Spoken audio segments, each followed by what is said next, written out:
Hi, I'm John Stevenson, and we're going to be looking at 1st and 2nd Samuel in our ongoing survey of the Old Testament.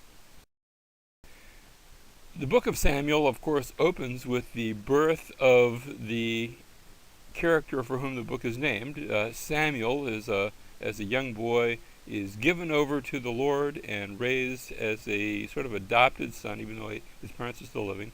He's raised as an adopted son of the high priest Eli. And so Samuel, once he grows up, eventually he's going to be both a judge, like one of the judges. He's also going to be a prophet. We'll see him prophesying. But also he's going to serve the part of a priest because he's sort of been adopted into a priestly family. Now, this takes place against a backdrop of the sorts of oppression that we had seen back in the days of the judges. And in this case, it's at the hands of a people living along the coast of Israel, along the Mediterranean coast, known as the Philistines. And the Philistines are coming up against Israel, and the armies of Israel decide they're going to get God on their side. They're going to do something a bit different, and they take the Ark of the Covenant. And perhaps they've seen too many Indiana Jones movies, but they take the Ark of the Covenant as though it's a good luck charm, as though as long as they have the Ark, nobody can defeat them. And they go up against the Philistines, and they are defeated, and the Ark is captured by the Philistines. Now, you have to understand what the Ark represents. The Ark represents the throne of God. It's the symbolic presence of where God is. And the Philistines have captured it and taken it back down to one of their cities. And they take it in one of their cities. They put it as a trophy in one of their temples. And it looks as though God has lost. However, that's not the case, because the next morning they go into their temple, and the idol to their god is lying down on his face. They say, well, that's odd. Who put him there? There wasn't any earthquakes last night. They pick him back up, and they come in the next day, and not only is he down, but his hands and head are cut off. Impotent, as it were, before the presence of God. And after a while, bad things start to happen in that city, and the Philistines say, well, maybe this for us is a bad luck charm. We'll move it to a different city, and the bad things follow that city too. And eventually the Philistines say, we've got to get rid of this thing. We don't want to destroy it, because if we treated it with disrespect and all these bad things happened, how much worse will it get if we destroy it? And so they say, well, why don't we'll put it on a cart drawn by oxen, and we'll sort of shoo it in the direction of the Israelites, and that bad luck can go in their direction. And they do that, and they want to make sure it doesn't turn around, so they sort of shoo it, and the Israelites, meanwhile, are up in that boundary area between the land of the Philistines and the land of Israel, the area of the foothills known as the Shephelah. And they look up and they see this oxen with the Ark of God in it, and a whole bunch of Philistines sort of shooing it along, as if God had won the battle and is bringing them in defeat, leading them as captives. But the Ark then comes back to the people of Israel, and it resides there for the time being in the Shephelah, sort of in that in-between place, because it doesn't have any permanent home. Now, the next thing that takes place is that there's going to be a call for a king, and the people come to Samuel, and they say, you're getting older, Samuel, and your sons aren't following in the footsteps of the Lord, and we want a king. And so God's going to give them what they've asked for. God's going to give them a king after, not really after God's own heart, but after their own heart. But God is the one who chooses them out, and that king is presented to us sort of step by step. He's not somebody who initially wants to try to be king, and that's going to be the person of Saul. Saul's going to be the first king of Israel. And he's from the tribe of Benjamin, that very tiniest of tribes that had gotten a lot tinier. If you remember the last story we talked about, where all the tribes had gone to war against Benjamin. And what's more, he's from the city of Gibeah, that city, that inhospitable place that had been the root of Benjamin's problems, that place that had, at its worst, had looked a little bit like Sodom and Gomorrah. And Saul is from that town.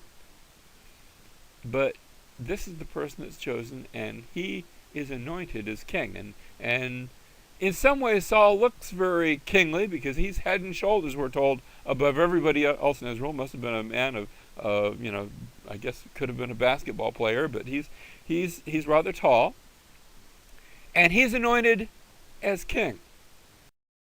Now, what image or images does the description of king evoke? Usually when I ask that question, people think of a throne and a palace and retainers and things like that. But that's not the kind of king that Saul is. Saul is anointed king. He's declared king. And the next time we see Saul, he's at the south end of a northbound team of oxen. He's out plowing his field. This is King Saul. He's a farmer king. And he's out plowing his field when he hears some news about some troublesome things that are happening across the Jordan River on the east side of the Jordan. Over there, the king of Ammon has come up against the Israelite city of Jabesh Gilead and has said, "We're going to conquer you." And they say, "We give up." And he says, "Fine, you can give up, but the price of your giving up, I'm going to tear out the right eye of every man. I'm going to incapacitate every man of your city." And they say, "Well, maybe we don't give up. Let us think about it." And they say, can you give us a week to think about, consider your terms? And he says, "You've got a week." Not that I'm not sure if he had any choice. It's going to take at least a week to take the city. And meanwhile, they send out messengers all over Israel saying, "Help! Can you do something for us?" And one of these messengers makes it down to Gibeah, where Saul is plowing his field. And Saul hears of this news.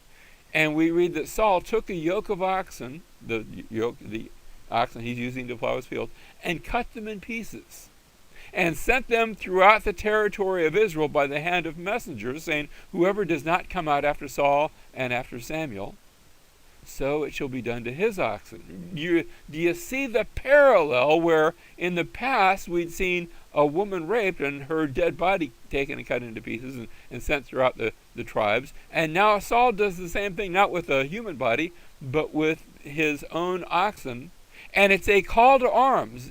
I think it's something of a redemptive call to arms, and sure enough, all Israel gathers to Saul, and he goes and rescues Jabesh Gilead and puts the Ammonites to flight, and all things are good, and everybody says, "Saul, he really is king. Long live the king." That's the high point of Saul's kingship. The low point comes a couple of chapters later, and I'm passing over some events, but a number of years have now passed, and Samuel says to Saul, "The Lord sent me to anoint you as king over his people, over Israel. Now therefore listen to the words of the Lord. I'm calling you to a very important task. Thus says the Lord of hosts, I will punish Amalek." Now the Amalekites are way down south. They're south of Israel.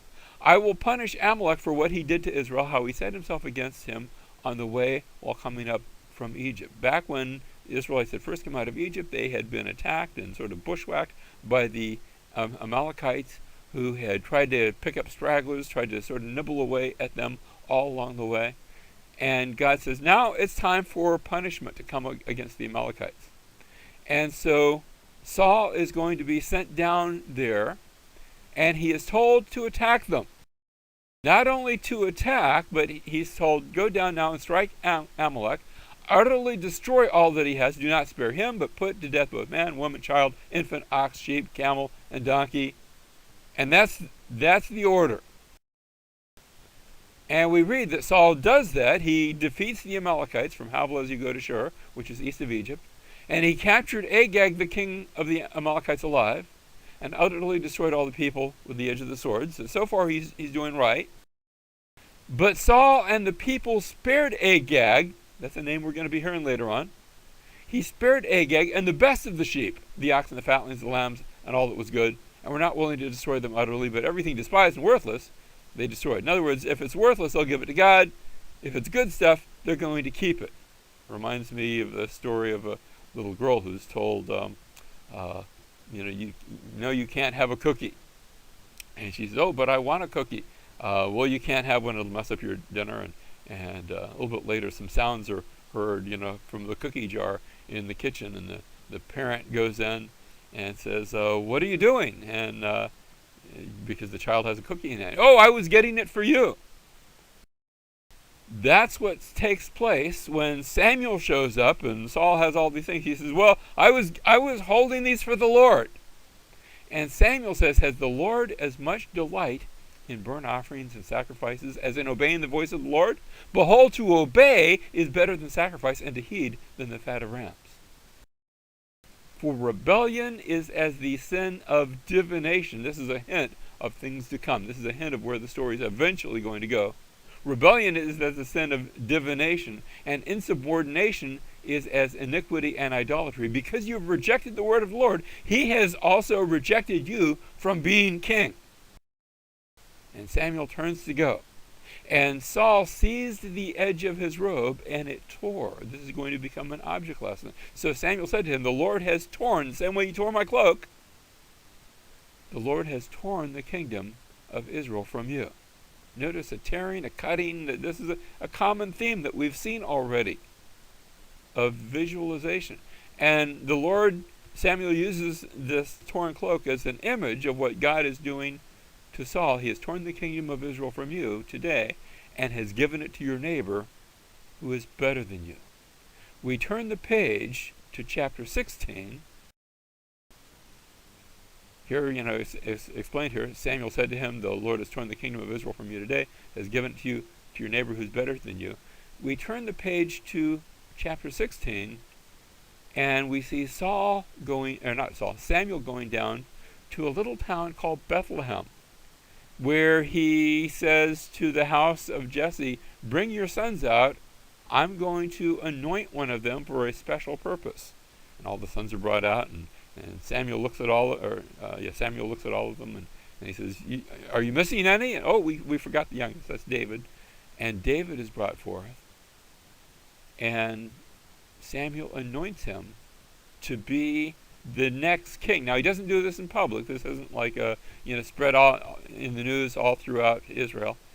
Although I have a feeling it's not long before Saul maybe hears eventually about what's taken place. It doesn't come out immediately. But David is anointed to be the next king of Israel. Now, that doesn't mean he becomes king right away. This is a promissory anointing. The next thing about which we read in chapter 17, and David's already had some mild interactions with Saul by now, but in chapter 17 we're back to conflict with the Philistines, and this time the Philistines have a champion by the name of Goliath, a very tall fellow. Our traditional Hebrew text says that he was 6 cubits in a span. That's roughly 9 feet, which is huge. Although in the Hebrew text that was found among the Dead Sea Scrolls, there was, I guess you could call it a typo. Somewhere there was a typo. And it reads slightly different. It says that he was 4 cubits in a span. Now, that's still very big. That's still like, 7 feet tall basketball player type individual. But, but a little bit more commonplace, at least in our culture. Still towering over the rest of the Israelites. Still a huge guy. And the champion of the Philistines comes out challenging the God of Israel and challenging anybody to fight him. And everybody's afraid to do it, except young David, who just happens to be visiting the camp. And David takes with him a sling. That's the weapon, his weapon of choice. It's the only weapon he's actually had any experience with. He was a shepherd, so he was used to throwing stones around. And slingers in that day were considered light infantry, so they actually were used sometimes in battle. But Goliath, he's one of the Philistines, and the Philistines of his day were the most technologically advanced people in the area. He's got all the great accoutrements, and yet David wins the battle, and of course David's giving credit to the Lord. So the battle takes place on this wide open field, and David wins the victory, and he becomes sort of the new hero of the Israelites because he has won against the Philistine champion. David says to the Philistine, "You come to me with a sword and spear and a javelin, but I come to you in the name of the Lord of hosts, the God of the armies of Israel, against whom you have taunted." And so David is given God's Spirit, and actually that happened earlier. That happened back in chapter 16, where David was anointed. He was given God's Spirit, and then I skipped over it at the time. We actually read about God's Spirit departing from Saul, and he's given an evil spirit. And young David, who happens to be a musician and a singer, and perhaps he played the ancient equivalent of the banjo, he would come in and he would sing for Saul. That would soothe Saul's spirit. But they don't have all that much interaction. And now in chapter 17, David faces Goliath in faith, and he has victory. Now Saul looks to be one of those people who's afraid, even though Saul's head and shoulders above everybody else. If anybody could have faced down Goliath, you would have thought it was Saul. But David instead is the champion. And now as they get back home to Israel, there's a new song that's become very popular that everyone's singing. They're humming the tune, and it goes, Saul has slain his thousands, and David his 10,000s. And everybody likes the song except Saul. And so David is loved by everybody. He's very popular. Even those of Saul's family have come to love David. David, he marries the daughter of Saul, Michal, and he becomes best friends with Jonathan, Saul's son. And Saul, on the other hand, becomes jealous, and in a fit of jealousy tries to murder David, to have him killed, sends out people to arrest him. David hasn't done anything wrong except become popular, but that's enough in Saul's book. And that sparks off the entire latter part of 1 Samuel is going to be about David the fugitive. So David is a fugitive, and he flees from the presence of Saul, who has tried in a fit of jealousy to murder him. When soldiers come to arrest him, Saul's daughter Michal, who is married to David, helps David escape. She sets up a dummy in the bed, and meanwhile lowers David to out the window, and the assassins come, and they attack what they think is David, and it turns out to be the dummy. And he's assisted by Michal, he's assisted by the Lord. Everybody's helping David. In chapter 20, David and Jonathan make a pact. They make a covenant. And the covenant is that we're sort of best friends for life, and even after life, we're going to be best friends of our children's children. And, Jonathan recognizes there's something in David where David's eventually one day going to be king. And that doesn't bother Jonathan. Jonathan he thinks the world of David. And he leaves there, and then David is assisted by the high priest Abimelech. Now Abimelech doesn't know there's a warrant out for David's arrest, but he helps David out. David's hungry and comes by the tabernacle. Actually, the tabernacle has now become sort of permanent. It's been there for a couple hundred years. Take a mobile home and leave it there for a couple hundred years, it does become permanent. The tabernacle's there, and Abimelech gives David both the sword of Goliath and also gives him some food that would normally be reserved for the priest. Sort of helps him out, not realizing that David has become, through no fault of his own, public enemy number one. And as a result, Saul comes against Abimelech and murders the high priest and a bunch of other priests. So Saul is becoming more and more enraged. In chapter 21, David flees down to the land of the Philistines. Now here he became public enemy number one for his victory over the Philistines. He goes down to Philistia. He pretends to be crazy, harmless, and they let him stay there for a time, but that's not going to last very long. And then he goes to another enemy of Israel. He goes over to Moab. Now remember, David's great grandmother Ruth was from Moab, so he's got family roots there. And David is assisted by the king of Moab, who isn't bothered about assisting David because he figures I'm helping the enemy of the king of Israel. But David finds assistance there for a time. And then once David comes back into Israel, Saul is pursuing David. This happens in a couple of different times where first of all David is encouraged by Jonathan again, in Saul's son, who's helping out David, and he's assisted by the Lord. In the second pursuit, there comes a time where David is down by a place called En-Gedi, down by the shores of the Dead Sea, and he's hiding in a cave.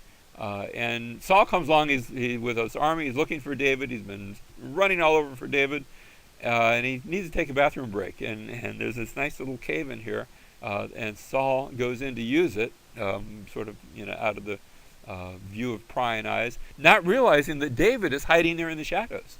And so as Saul sort of divests himself and is doing his business, David sneaks up and he cuts a piece off of Saul's robe. He's able to actually kill Saul, but he doesn't do that.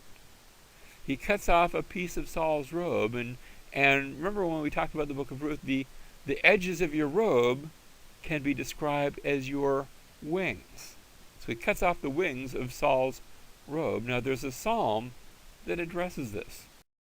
Psalm chapter 57 verse 1, for the choir director set to Al-Tashath, a miktam of David. And then notice the superscription tells us the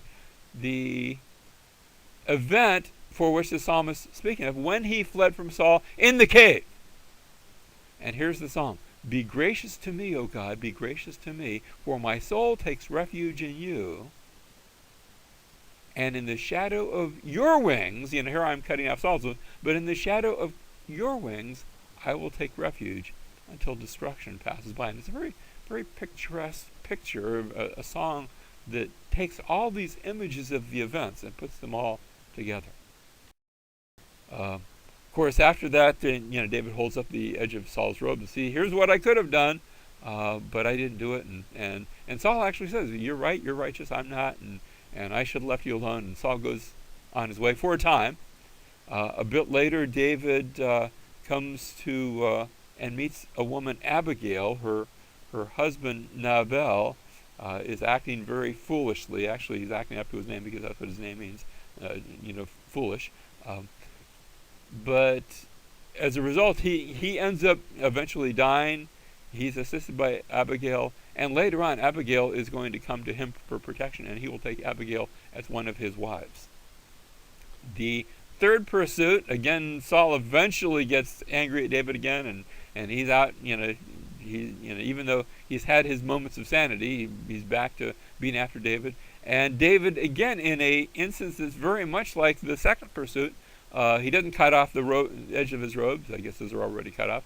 But he does sneak up and take Saul's jug and his spear, as if to say, look, I took these things. I could have run the spear through you. I could have bashed you over the head with the jug. I didn't do that. Can't we just get along? And then David is assisted by the Philistines once again. This time it's not by ruse. This time he goes down to the land of the Philistines. And David goes to the king of Philistia, one of the kings of the 5 cities, and David said to Achish, if now I have found favor in your sight, let them give me a place in one of the cities in the country, that I may live there, for why should your servant live in the royal city with you? So Achish gave him Ziklag. This is one of those border cities near the border of Philistia and Israel. He gave him Ziklag that day, and therefore Ziklag has belonged to the kings of Judah to this day. The number of days that David lived in the country of the Philistines was 1 year and 4 months. Now, I said before that the Philistines were technologically the most advanced folk in the area. They had a secret that was fairly new, the secret of smelting iron. This is the beginning of the Iron Age.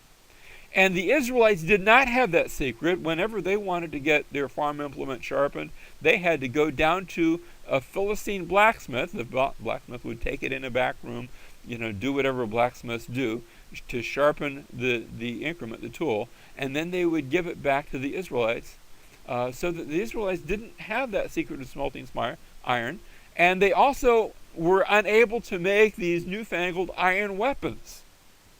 They did not know how to do that, which meant that in the entire army of Israel, there were only 2 weapons. Saul had I don't know how he got them, but he had a whole outfit of weaponry. And his son Jonathan, young Prince Jonathan, also had an outfit, and that was it. And everybody else in the Israelite army would basically come with their shovels and pickaxes and rakes and hoes. In other words, they used their farm implements. You've heard the expression later on in the prophets, beat your plowshares into swords and your pruning hooks into some sort of weapon. And in time of peace, you'd want to take those weapons and sort of turn them back into farming implements. And so it goes, depending on if you're farming that day or if you're fighting that day, you're still picking up the same shovel, you're still picking up the same rake, the same hoe, the same spade, but you're going to use it either as a weapon or as a farm implement, which doesn't make your army all that effective. However, after this point where David has been in Ziklag, when we read about the reign of David, there's a massive change, and from now on, Israel does have weapons of war. I cannot help, and we're not told that this is the case, but I cannot help but think that perhaps when David is in Ziklag, he's learning.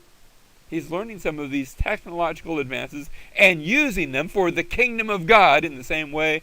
Well, right now I'm using a computer to give this lecture and PowerPoints and things like that.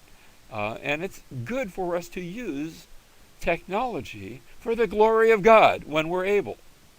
I think David does maybe the same thing. So David at Ziklag makes a difference in the future history of Israel.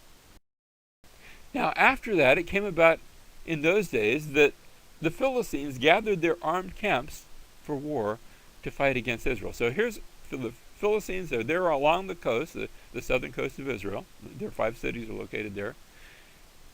And they're going to move northward into, through the mountain pass and into that valley called the Valley of Jezreel. So we're going to sort of blow that up and look at that more closely.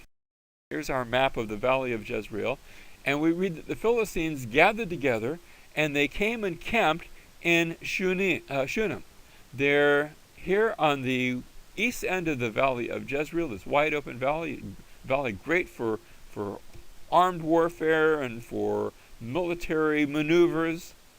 And the people of Israel, under the leadership of Saul still, have gathered together, and Saul gathers all Israel together, and they camp on Mount Gilboa, which is on the southeastern side of that valley. So Saul is there on Mount Gilboa, the Philistines are in the valley, and this epic confrontation is going to take place here. Then Saul disguised himself. Now Samuel's long since been dead. Samuel, remember, went his own way with that torn cloak, and then eventually, over there, Samuel has eventually died, and Saul disguised himself by putting on other clothes, and went, he and 2 men with him, and they came to this woman. He hears about a diviner, a spiritist, I'm going to use the old word, a witch, at Endor. Now, to get to Endor from where the Israelites are, they have to sort of make a detour around the Philistine camp, but they do it by night so that nobody sees them coming. And they meet with a woman, and she says, "Whom shall I bring up for you?" And he said, "Bring up Samuel for me." And I sort of imagine maybe she had a little hocus-pocus thing where she would pretend to bring up somebody. But actually, we read when the woman saw Samuel, I think she's totally surprised. She's expecting to pretend to see Samuel, and she's going to put on a little show for Saul. And instead, she sees Samuel, and she cried out with a loud voice. And the woman spoke to Saul, said, "Why have you deceived me? Wait a minute, you're Saul." And the king said to her, "Do not be afraid, but what do you see?" And the woman said to Saul, "I see a divine being." The Hebrew word there is Elohim. "I see a divine being coming up out of the earth." Now, Saul can't see this divine being. Only the woman can see him. And he said to her, "What is his form?" And she said, "An old man is coming up, and he's wrapped with a robe." And Saul remembers that robe, that robe that he had torn. And Saul knew that it was Samuel. And he bowed with his face to the ground and did homage. And Samuel says, "As you did not obey the Lord and did not execute his fierce wrath of Amalek, so the Lord has done this thing to you, bringing your enemy, the Philistines, right to your very doorstep this day. Moreover, the Lord will also give over Israel along with you into the hands of the Philistines. Therefore, tomorrow you and your sons will be with me. I'm in the grave, and you're going to be in the grave. Indeed, the Lord will give over the army of Israel into the hands of the Philistines." And that is exactly what takes place the following day.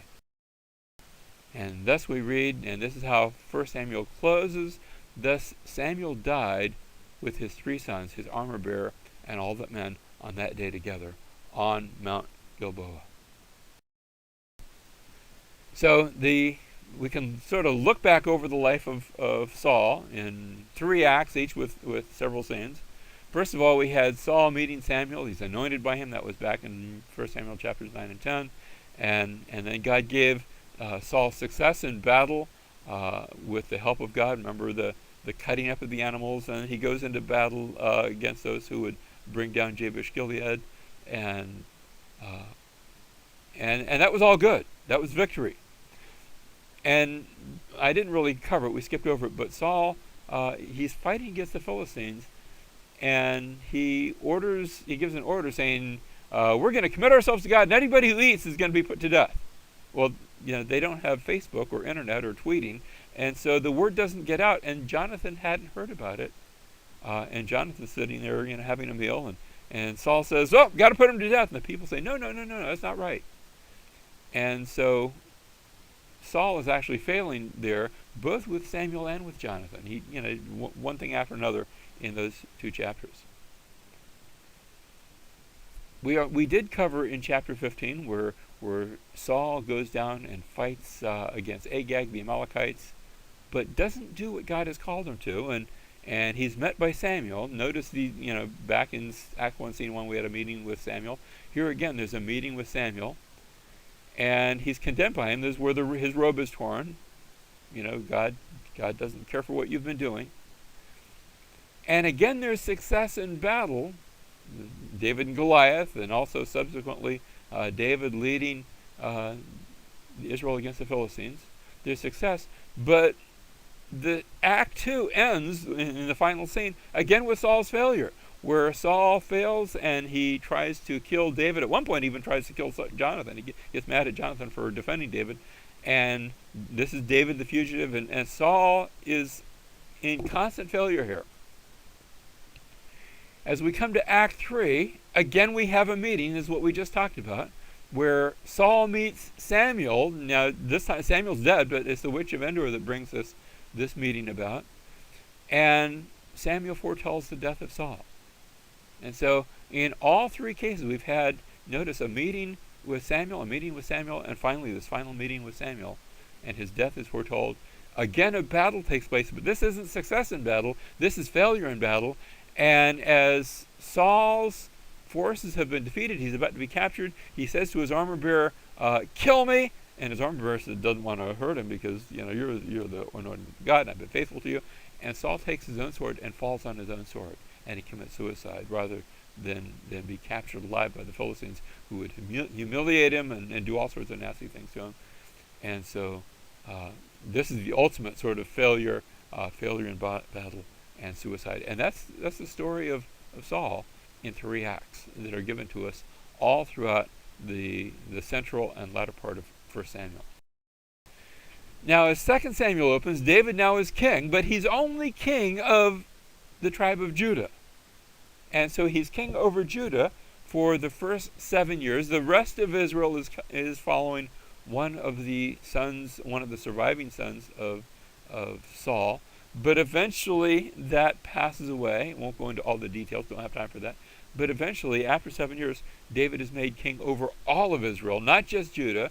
And so his capital there has been in Hebron. Now, Hebron is not going to be a good capital for all of Israel, because the rest of Israel is going to say, wait a minute, you're sort of favoring Judah, and he wants to find a neutral place. I was born in a city called Washington, D.C. Now, not the state of Washington. Washington, D.C. is a place that's not in any particular state. It's right on the border between Maryland and Virginia, but we call it D.C. because it's in a district, the District of Columbia, that's been removed from any state of the United States. And David's going to pick a place like that. He's going to make his capital a border place, a place that has not been associated with Judah or Ephraim or Benjamin, sort of on the border between all those places, a city called Jerusalem, a Canaanite city, but at the advent of David's kingship, it still belongs to the Canaanites. It's a Canaanite city, and it's an independent Canaanite city. And so the city of Jerusalem, and this is a blow-up of the map of Jerusalem. Now, what I've put here is both the topography. You can see an outline of, a very sort of irregular outline. Those are the later Crusader forts. That's not or later Crusader walls. And you can see an image over there on the right with a little circle. That's where today the Dome of the Rock stands. Those Crusader walls were not there in David's day. Instead, David's city is this darker outline that you see on the lower right-hand corner. It looks like if you could use your imagination, you can imagine sort of an upside-down hand, and that's the thumb. And that ridge was the original city of David, the original Canaanite city of Jerusalem. And back in 1867, there was a British captain, Charles Warren, who discovered a passageway that led underneath the ancient walls. Now, the walls weren't there in his day, but under the ancient Canaanite walls, went through a spring known as the Gihon Spring, natural source of spring water there in Jerusalem. And he found a passageway that went up underneath the walls and came out the other side. Apparently, that had been used maybe in ancient times where the Canaanites, when they were thirsty, if there was maybe some bad guys outside, like Israel, they would go underneath the walls to get to that spring. We read, and here's a picture of you can actually go there, and now they've built a nice easy stairway to make it through the walls. But it's through that wall that we read that the city was captured, where David, and in particular one of his warriors, Joab, who happens to also be related to David, went underneath the water tunnel and captured the city of Jerusalem, as it's located on that very narrow, I have to say very steep ridge. We look at this picture, you can see the ridge, but it doesn't look quite so steep. When you go there, it's a lot steeper. And so David captures Jerusalem, and he makes it his capital. And now, as David's reigning, we read that Hiram, king of Tyre, sent messengers to David with cedar trees and carpenters and stonemasons, and they built a house for David there in Jerusalem. And they're using the best of building materials, the big cedars from Lebanon that would have been very luxurious in Jerusalem that doesn't see a lot of very tall trees. And David realizes that the Lord has established him as king over Israel, and that he exalted his kingdom for the sake of his people Israel. Now, when this takes place, the Philistines, meanwhile, come out. They're going to try to get rid of David because now they see a threat. There's a unified Israel. The Philistines came out and spread themselves out in the valley of Rephaim. And David goes up and inquires of the Lord, saying, "Shall I go up against the Philistines? Will you give them into my hand?" The Lord says to David, "Go up. I'll certainly give the Philistines into your hand." And so David comes to a place called Baal Perazim. Perez is the word to break through, and a little play on words here, and defeated them there. And he said, "The Lord has broken through my enemies before me like the breakthrough, like the Perez," and this phrase is repeated 3 times here in this verse, "of waters." Actually 4 times. There's a 4th time. Therefore he named that place Baal Perazim, breakthrough of Baal. Now we're used to thinking Baal, that's like that bad god, but actually Baal it means Lord or husband, and in this case it's Baal, our Lord, who is broken through, because God is the one who broke through the enemies of Israel. Now we're going to see that term used in a bit later. That's why I bring it up now. The next thing that takes place is David's going to bring the Ark of the Covenant to the city of Jerusalem. It's been in the Shephelah, in a home there in near the land of the Philistines, but he brings the Ark now to Jerusalem. And they placed the Ark of God into a new cart. It had been in that old cart. Remember how the Philistines had transported it when they wanted to shoo it away from them. They placed it into a new cart that they might bring it from the house of Abinadab, which was on the hill. And Uzzah and Ahiah, the sons of Abinadab, were leading the new cart, and that all looks good. They're all rejoicing. But when they came to the threshing floor of Nacon, Uzzah reached out toward the Ark of God and took hold of it, for the oxen nearly upset. He didn't want to see it bouncing down the hill. And the anger of the Lord burns against Uzzah, and God struck him down there for his irreverence. And he died there by the ark. Now, I'm not saying Uzzah had bad intentions, but the way they were moving the ark was contrary to the way that God had ordained the ark was to be moved way back in the book of Exodus. And so for that irreverence, it's Uzzah who is struck down. And David becomes angry because of the Lord's, here's that same word, Perez, because of the Lord's outburst against Uzzah. And that place is called Perez Uzzah to this day. That outburst. And so David is unwilling to move the ark of the Lord into the city of David with him. But David took it aside to the house of Obed-Edom the Gittite, and thus the ark of the Lord remained in the house of Obed-Edom the Gittite 3 months. And the Lord blessed Obed-Edom. I'm assuming he's treating it with reverence, and he's a little cautious about doing anything with it because look what happened. But Obed-Edom is blessed with all his household. Now it's told King David, saying, the Lord has blessed the house of Obed-Edom and all that belongs to him on account of the ark of the Lord. And so now David goes up and he brings the ark of God from the house of Obed-Edom into the city of David with gladness. So this is a good thing. The ark's now finally going to be brought to the city of David and into Jerusalem. I'm going to skip over some events. David's greatness. There's a lot of good things about David. But then David falls into sin. His armies are out of town fighting, and he happens to go up to his rooftop, and he looks down and he sees a woman. She's bathing. She's in their bathrooms. Often would be on the roof, so she's bathing on the rooftop, and he sees her, and he is a little bit like a peeping Tom for a bit, and then he finds out who she is, and she's married to somebody else, and that should have put a halt to it, but instead he takes her and he commits adultery with her. And then he finds out a bit later, over the course of time, she sends word to him, I'm pregnant, and my husband hasn't been home. My husband's been with your armies. Her husband is Uriah, and he's not even an Israelite. He's a Hittite, but he's a Hittite who's associated himself with the people of God and with God himself. So Uriah seems to be a very honorable man. And David plots to have Uriah killed in battle. He sort of arranges the battle, and he plots to have Uriah killed. And then now that Bathsheba is a widow, he takes Bathsheba and marries her. And the child is born, or is going to be born, hasn't been born yet. And now Nathan the prophet comes to David. And Nathan comes and tells David a story. It's a parable, although it's not clear at the outset that it's a parable. A parable about a poor man who has this one little lamb that he likes a whole lot, loves his little lamb, and a rich man who has a whole giant flock. And of course David was a past shepherd, and so David's all interested in the story.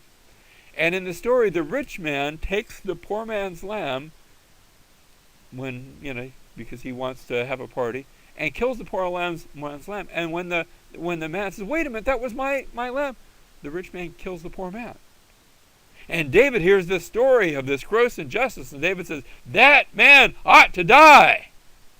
And Nathan points to him and says, you are the man.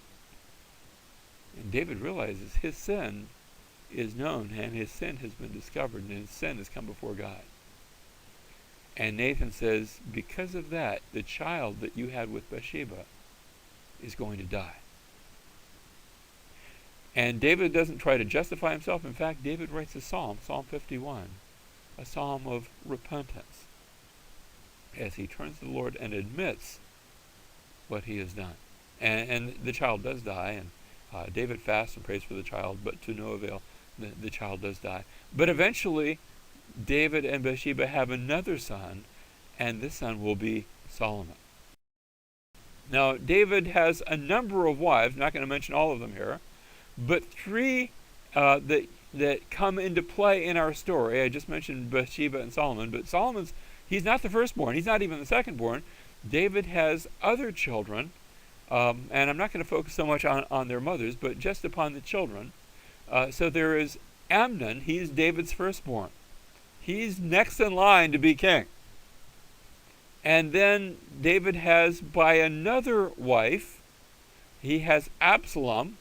He's also a son of David, and a daughter by the name of Tamar. Now, there are many other children, but these are the ones that we're going to mention because these come to play in our story.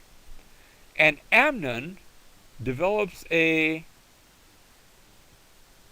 desire, a sexual desire, for his half-sister Tamar.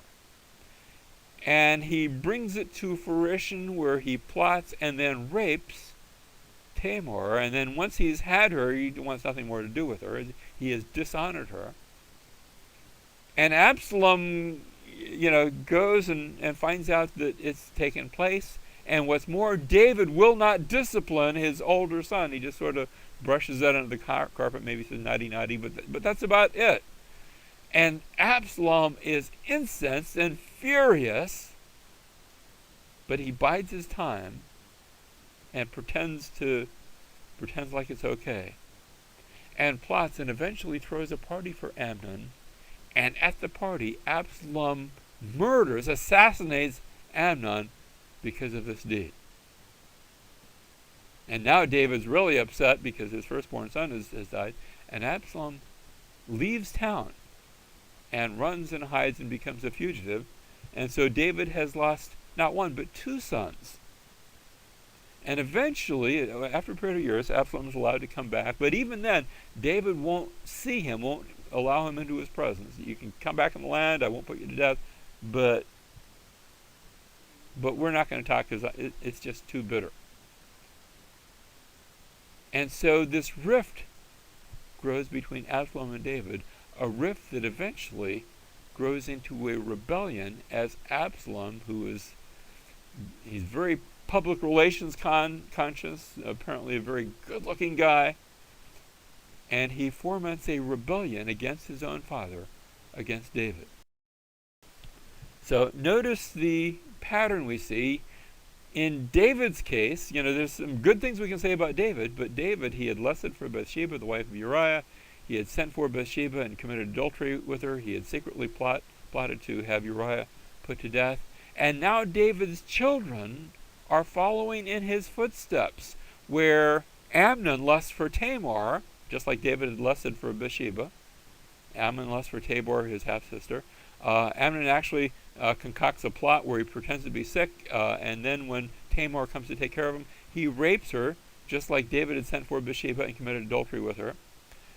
And in the same way that David had secretly plotted to have Uriah put to death, now Absalom had plotted to murder his half-brother Amnon and had done that. So the sins of the children are echoing the sins of their father. As I said, Absalom ultimately foments a rebellion against David, and David has to leave Jerusalem, and the narrative at this point actually slows down, and we're given a step-by-step as David leaves Jerusalem and he goes to the east, and just east of Jerusalem is this mountain pictured here. It's called the Mount of Olives. And there's a big valley in between, and so David goes down to the valley and he goes up to the Mount of Olives. And from there we read in 2 Samuel 15:30, as David went up the ascent of the Mount of Olives and wept as he went, and his head was covered, and he walked barefoot. And he goes back up to the top of the mountain, and he weeps over the city. This is echoed where 1,000 years later, the ultimate son of David, Jesus, leaves Jerusalem, and he goes up to the top of the Mount of Olives, and he weeps over the city, and he says, Jerusalem, Jerusalem, how often I would have gathered you as a hen gathers her chicks, but you would not.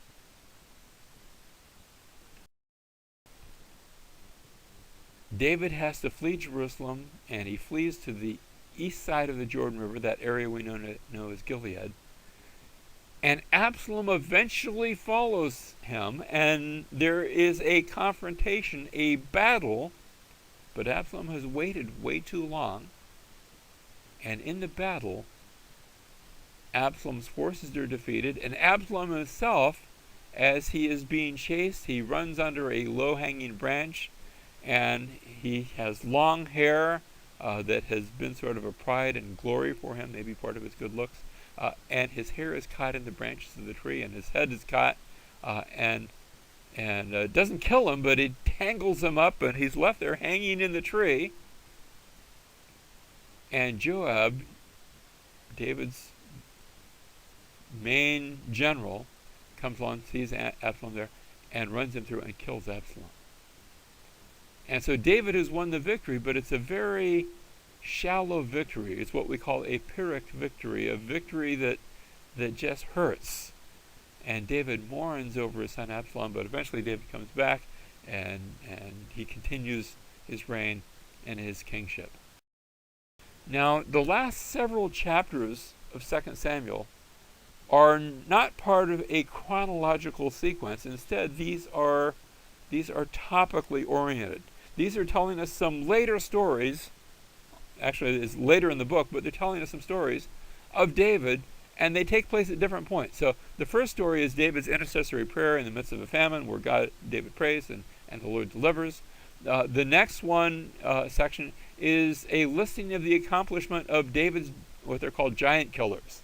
And we're told some of the great things that they did. Then we have two songs, David's song of praise in chapter 22, and David's words of praise to the Lord in chapter 23. If you want to see other songs of David, just look in the Psalms, where there's lots of them there. But here's two that are at the end of 2 Samuel. Next, we have more accomplishments, this time accomplishments of David's mighty men, things that they did.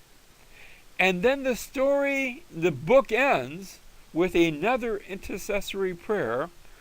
And I need to speak about this one just a bit, where there is a plague. And the reason there's a plague is because David has sinned. He's numbered the people.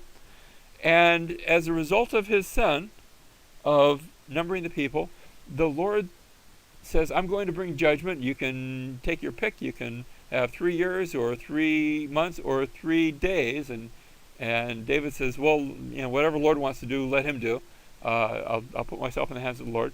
And David does that, and a plague comes to sweep over the land. And David goes and he gives an intercessory prayer. He says, Lord, I'm the one that sinned. Don't destroy your people anymore. Already thousands have died. And in 2 Samuel 24:13, the angel stretches out his hand to Jerusalem to destroy it, and the Lord relented from the calamity. It's in the face of David's intercessory prayer. And he says it's enough. And we read that the angel of the Lord was by the threshing floor of Araunah the Jebusite. And so David subsequently, he's going to go and build an altar. Now, it's not his property, so he says to Araunah, let me purchase the property. And Araunah says, well, you can have it. And David says, no. I shouldn't be giving sacrifice to the Lord that didn't cost me anything. So let me purchase it. And remember, a threshing floor is a big, wide, open space, but up high. And this is on the north side of Jerusalem. And he purchases that piece of land, and he builds an altar there. And that site will eventually become the place on which David's son Solomon builds the temple.